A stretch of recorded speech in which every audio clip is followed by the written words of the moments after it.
Bonjour à tous, j'espère que vous allez bien. On se retrouve aujourd'hui pour une nouvelle émission C'est possible. Et aujourd'hui, je vais vous parler de comment garder la paix dans l'épreuve. Et pour vous parler de ça, je vais vous parler de ma vie. Au début de ma conversion, à l'âge de mes 19 ans, lorsque j'ai fait cette rencontre avec Jésus, que j'ai compris qu'il était mort et ressuscité pour moi, que j'ai entré pleinement dans la foi, que j'ai voulu le suivre, il s'est passé quelque chose d'assez étrange, les épreuves se sont multipliées. Plus j'avançais dans ma vie avec Dieu, plus j'avais des problèmes. Pourtant, j'aurais cru que ce soit l'inverse, mais au fil des jours, au fil des semaines, je commençais à avoir des problèmes financiers que je n'avais jamais eus. Je commençais à avoir des problèmes de famille, des problèmes d'amitié, des problèmes de relations. Tous les domaines de ma vie étaient impactés. Et puis, il y a vraiment un domaine qui a été impacté en particulier et qui m'a atteint, c'est que quand on entre dans la vie chrétienne, quand on commence à suivre Jésus, on réalise qu'il y a le bien, mais qu'il y a aussi le mal. Et le mal est défini par un nom et par un mot, c'est souvent par Satan et ses démons. Et très rapidement, après ma conversion, des pasteurs sont venus chez moi et ont prié pour un membre de ma famille, un membre assez proche. Et il s'est avéré que une des personnes qui était proche de mon entourage était possédée, était liée par des esprits mauvais. Et quand on arrive, qu'on se convertit, qu'on rencontre Jésus, qu'on commence à le suivre, qu'on découvre toutes ses merveilles dans la parole, qu'on commence à ressentir sa présence quand on le prie, et qu'on vit ce type d'épreuve, notre foi commence à être un peu perturbée. On rencontre un monde spirituel et on commence à ce que notre paix n'est plus si tranquille. Je commençais à être troublé, à être mal. Et puis, au fil des jours, je dis, ça va finir. Les pasteurs revenaient, priaient pour cette personne. Et ça ne s'arrêtait pas. Et puis en plus de ce problème, comme je vous l'ai dit au début, j'avais un problème financier qui arrivait. C'est-à-dire que je n'arrivais même plus à gagner ma vie. Alors que j'ai toujours été habitué à travailler, à faire ce qu'il faut pour pourvoir à mes besoins. Je n'y arrivais plus. Je commençais à avoir des problèmes aussi dans mon couple. Je n'étais pas encore marié, mais on avait des problèmes qui étaient plus grands que nous. Et ma vie s'est effondrée. Et j'ai commencé à douter et à dire, mais Seigneur, pourquoi te suivre si quand je te suis, rien ne va plus? Si quand les épreuves se multiplient. Et j'ai fait une prière, j'ai dit, Seigneur, tu vois tous ces problèmes, toutes ces situations, tout ce que je suis en train de vivre, prends-les une par une et ôte-les de ma vie. Je n'en veux plus. Et je fais cette prière avec foi, et le lendemain, ces problèmes étaient toujours là. Alors je dis, Seigneur, je vais continuer à prier. Tu vois ce problème par rapport à ma famille, tu vois mon problème de couple, tu vois mon problème financier.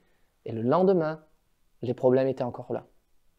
Et un jour où j'en pouvais plus, où c'est que toutes ces épreuves m'accablaient, et je dis, mais alors, je ne m'en sortirai jamais. J'ai eu un moment, un temps de réflexion où Dieu m'a fait réaliser quelque chose. C'est que dans sa parole, il est écrit, je vous donne ma paix. Je vous donne ma paix. Pas comme le monde la donne. Et en fait, je me suis aperçu que ce que je demandais à Dieu, ce n'était pas la paix, mais la tranquillité. Parce que ce que je voulais, c'était une vie sans épreuve. Je pensais que la paix, c'était avoir un couple sans problème, financièrement où tout allait bien, aucun problème de famille. Et là, je me disais, c'est ça la paix. Alors qu'au final, c'est la tranquillité. Et déjà, pour garder la paix dans l'épreuve, il est important de faire la différence entre la tranquillité et la paix. Parce que je pense que beaucoup de chrétiens, beaucoup de personnes qui sont comme moi, souvent, mélange des deux. Et à partir de ce moment où j'ai fait vraiment une différence entre la tranquillité et la paix, j'ai commencé à dire, mais en fait, non Seigneur, tu m'as donné la paix qui est au-dessus de l'épreuve. Et j'ai simplement remercié Dieu pour ça. J'ai dit, Seigneur, je voudrais te dire merci pour la paix. Et le lendemain, les problèmes étaient toujours là, mais j'étais bien. C'est-à-dire que cette situation ne s'est pas résolue de suite par rapport à ma famille, mais j'étais en paix. Ma situation financière ne s'est pas résolue de suite, mais j'étais en paix. Ma situation de couple ne s'est pas non plus résolue de suite, mais j'étais en paix.